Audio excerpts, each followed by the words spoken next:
Hello everyone. In previous session we will be seen in video number 2 we seen major abiotic factor, right? Four major abiotic factor we seen already, that is water, light, temperature and soil. Today we will move on our next topic, that is the topic name is response to abiotic factor, that is respond to abiotic factors. कि हमने abiotic factors तो देखे कि कौन से हैं, but हम वो अबायोटिक फैक्टर्स को कैसे रिस्पॉन्ड करते हैं वो हम इस वीडियो में देखेंगे। बहुत सारे प्रोसेसिंग हैं like migrate, then suspended, regulate, conform, right.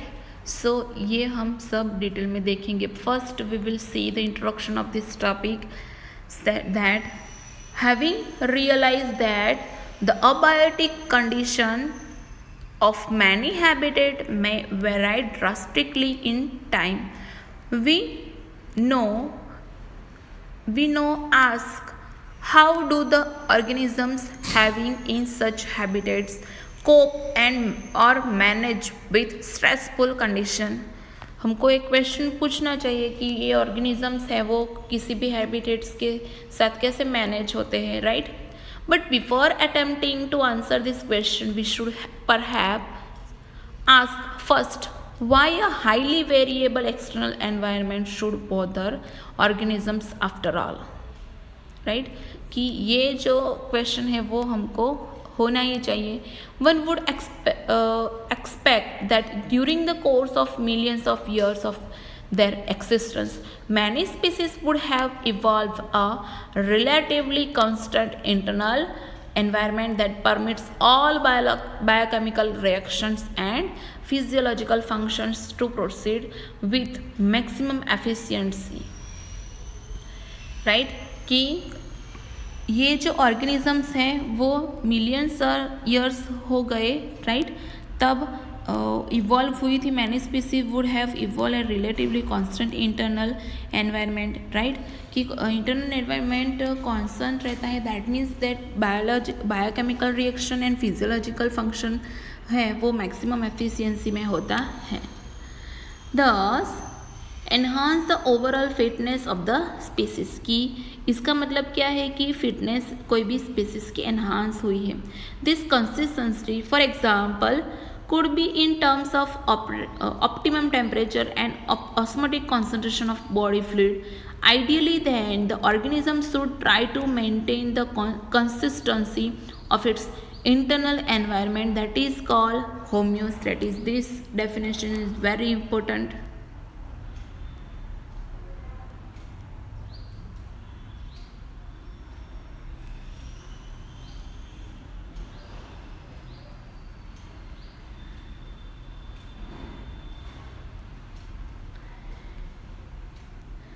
कि the organism should try to maintain consistency of its internal environment, and that is called homeostasis, despite varying external environmental conditions that tend to upset its homeostasis. Homeostasis means what? कि कोई भी organism जो बाहर का और अंदर body के अंदर का जो टेम्परेचर है वो मेंटेन रखता है, किसी भी फैक्टर को अफेक्ट नहीं होने देते. Let us take an analogy to clarify this important concept. Suppose a person is able to perform his or her best when the temperature 25 degree. कि अगर 25 डिग्री टेम्परेचर होगा तो कोई भी ऑर्गेनिजम्स होंगे वो ऑर्गेनिज्म अपना टेम्परेचर मेंटेन रखते हैं, राइट? और उनकी जो काम करने की जो एफिशिएंसी है वो अच्छी रहती है, बैलेंस रहती है. Even when it is scorchingly hot or freezing cold outside. कि आउटसाइड में फ्रीज और फ्रीजिंग एनवायरनमेंट या फिर ज़्यादा कोल्ड एनवायरनमेंट होगा, फिर भी वो अपनी जो कैपेबिलिटी है वो मेंटेन करेंगे. It could be achieve at home.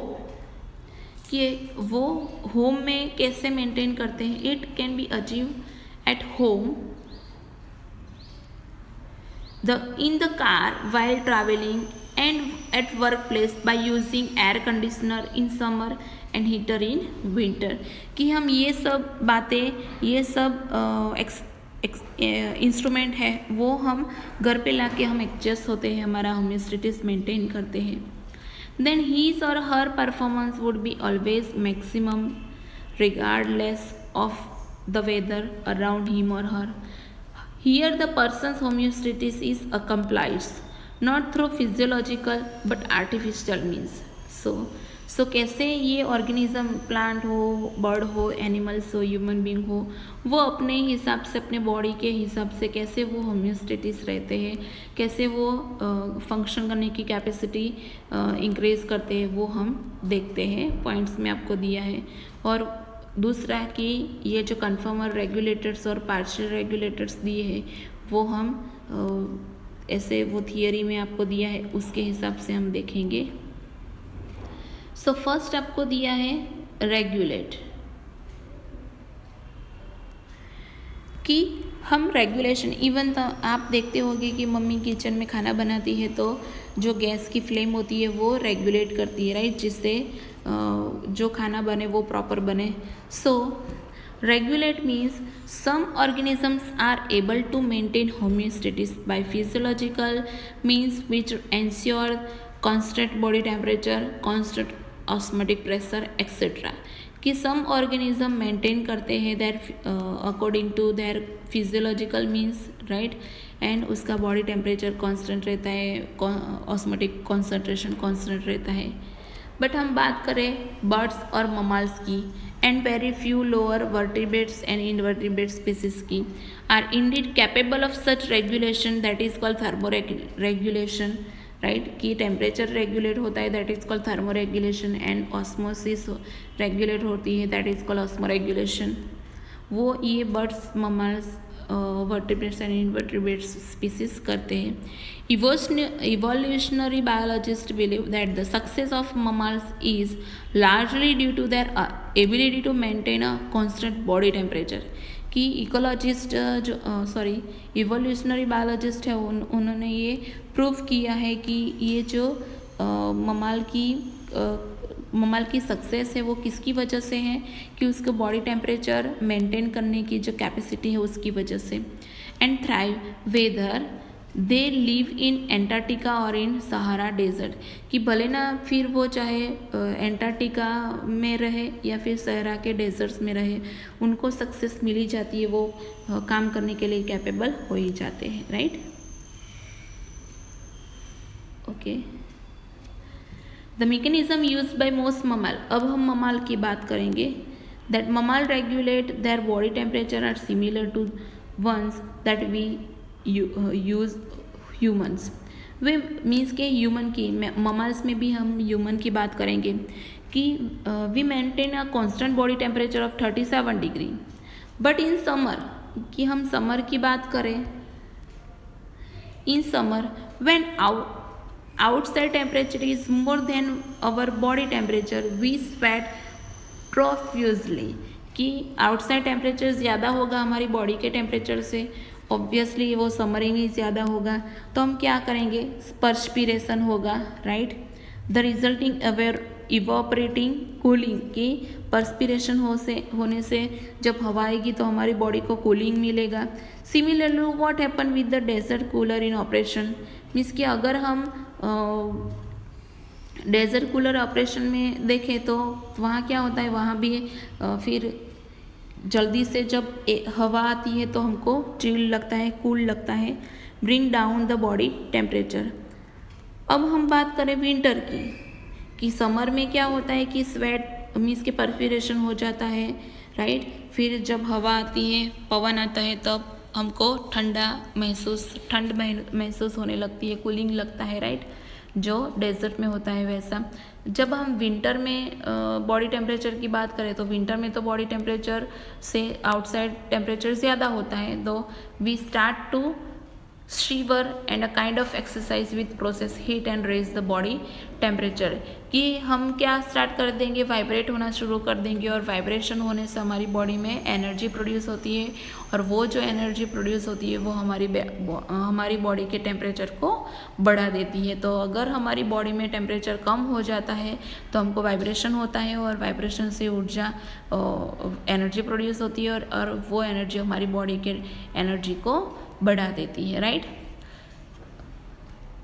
अब इवन हम प्लांट की बात करें तो plant on other hand do not have such mechanism to maintain internal temperature, कि प्लांट के पास ऐसी कोई मैकेनिज्म नहीं है जो वो इंटरनल टेम्परेचर मेंटेन करे, राइट। सो ये हो गया रेगुलेशन, हम कैसे रेगुलेट करते हैं टेम्परेचर को या फिर एनवायरमेंटल कोई भी फैक्टर को। Then we will see confirm, कि हम कन्फर्म कैसे होते हैं, वो that you already study in standard 11th, right, कि ठंडी हो या गर्मी हो या फिर कोई भी सीजनल चेंज हो, हम एनवायरनमेंट के साथ कन्फर्म होते हैं। On overwhelming majority, 99% of animal and nearly all plants cannot maintain a constant internal environment. Animal और plant constant internal environment maintain नहीं कर पाते हैं। Their body temperature change with the ambient temperature, right, body temperature change होता है। In aquatic animals the osmotic concentration of the body change with ambient air water osmotic concentration, कि even aquatic animal में भी osmotic concentration change होता है जैसे जैसे water osmotic concentration change होता है। This animal and plants are simply conformers, कि ये जो एनिमल और प्लांट है उसको हम क्या कहेंगे, कन्फॉर्मर्स। तो उसका डायग्राम आपको यहाँ दिया ही है, right. This is the conformer, you can see in green line.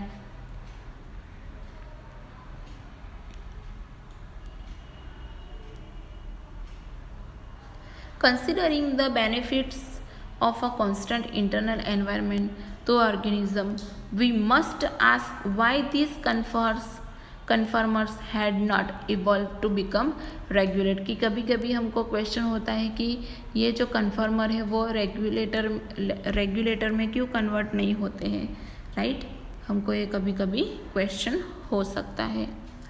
Considering the benefits of a constant internal environment to the organism, we must ask why these conformers had not evolved to become regulator, कि ऐसा क्यों नहीं हो सकता कि conformer regulator में convert नहीं हो सकते, right. Many simply sweat it out and resign themselves to some suboptimal performance in hot summer months. Thermoregulation is energetically expensive for many organisms. This is particularly true for small animals like shrew and hummingbird, कि ये thermoregulation है वो कभी कभी energetically expensive होती है कोई कोई ऑर्गेनिज्म के लिए। फॉर एग्जांपल हम बात करें श्रू एंड हमिंग बर्ड्स, उनकी जो हीट लॉस और heat gain is function of surface area, कि हीट लॉस करनी हो या हीट गेन करनी हो, ये जो फंक्शन है वो सरफेस एरिया के हिसाब से होते हैं। So small animal have a larger surface area relative to their volume, कि स्मॉल वॉल्यूम के जो एनिमल होते हैं that have larger surface area, they tend to loss body heat very fast, कि उनकी जो बॉडी हीट होती है वो वेरी फास्ट लॉस होती है when it is cold outside, कि जब वो आउटसाइड में कोल्ड होता है तब उसकी जो हीट होती है बॉडी की हीट वो फास्टली लॉस होती है। Then they have to expend much energy to generate body heat through metabolism, कि ये हीट लॉस होती है जल्दी, राइट, फास्टली लॉस होती है, that is why they have to expend much energy to generate body outside. Then they have to expend much energy to generate body heat through metabolism. This is the main reason why very small animals are rarely found in polar region, कि यही एक reason है कि small animal polar region में क्यों कम होते हैं. During the course of evolution the cost and benefits of maintaining a constant internal environment are taken into consideration. Some species have evolved the ability to regulate, but only over a limited range of environmental conditions beyond which they simply conform. So, if the stressful external conditions are localized or remain only for a short duration, the organism has two other alternatives for survival. Every organism possesses other alternative to survive. Right. So ये हो गए conform. Next that is migrate. Migrate and suspend very small and very easy. Why we migrate, कि कोई भी animal migrate क्यों होता है, ऐसा कौन सा रीज़न होता है जिससे उनको माइग्रेट होना पड़ता है. तो कभी कभी एनिमल को खाने के लिए, फूड के लिए, शैटल के लिए, रिप्रोडक्शन के लिए, कोई भी रीज़न से थोड़े टाइम तक उनको मूव होना होता है, माइग्रेट होना होता है. And then that condition, regular condition reestablish that they retransfer into their original habitat. So the organism can move away temporary from the stressful habitat to more hospitable area and return when stressful period is over. मैंने पहले ही आपको बताया कि जब ये stressful period over हो जाता है तब वो वापस आ जाते हैं अपने हैबिटेट में. ह्यूमन की बात करें तो कोई भी पर्सन हो वो Delhi to Shimla for the duration of summer में जाएगा. Many animals, birds during winter undertake long distance migration to more hospitable area. कि समर में जैसे ह्यूमन बीइंग दिल्ली या फिर दिल्ली से शिमला जाता है, तो सेम वे एनिमल और बर्ड कहाँ जाते हैं, लॉन्ग डिस्टेंस का टूर सिलेक्ट करते हैं और मोर हॉस्पिटेबल एरिया में माइग्रेट होते हैं. Every winter the famous Keoladeo national park Bharatpur in Rajasthan host thousands of migrating bird coming from Siberia and other extremely cold northern region. कि केलाडो नेशनल पार्क जो भरतपुर में है, जो राजस्थान में आया हुआ है, वहाँ हज़ारों बर्ड्स माइग्रेशन के लिए आते हैं, specially from Siberia and other extremely cold northern region से. राइट. सो ये हो गया migration. Then last very easy, that is suspended. कि सस्पेंडेड मीन्स व्हाट, कि थोड़े समय के लिए कोई भी एनिमल होगा तो कोई मेटाबॉलिक एक्टिविटी नहीं करेगा, स्टॉप हो जाएगी. फिर कोई प्लांट होगा, हायर प्लांट होगा, तो उसके जो सीड जर्मिनेटर नहीं होंगे, स्टॉप हो जाएंगे. So that is called suspended. In bacteria, fungi and lower plant various kind of thick wall spores are formed which help them to survive unfavorable condition. कि ऐसे स्पोर प्रोड्यूस होते हैं bacteria में से, फंजाई में से और लो प्लांट में से, जो अनफेवरेबल कंडीशन में भी वो ग्रो होते हैं. This terminate on availability of suitable environment. कि ये सर्वाइव तो होते हैं अनफेवरेबल कंडीशन में, बट उसमें भी सूटेबल एनवायरनमेंट रिक्वायर है. अब हम हायर प्लांट की बात करें तो हायर प्लांट में seed and more other vegetative reproductive structure serve as means to tide over period of stress besides helping in dispersal. They germinate to form new plants under favorable moisture and temperature condition. They do so by reducing their metabolic activity and going into a state of dormancy.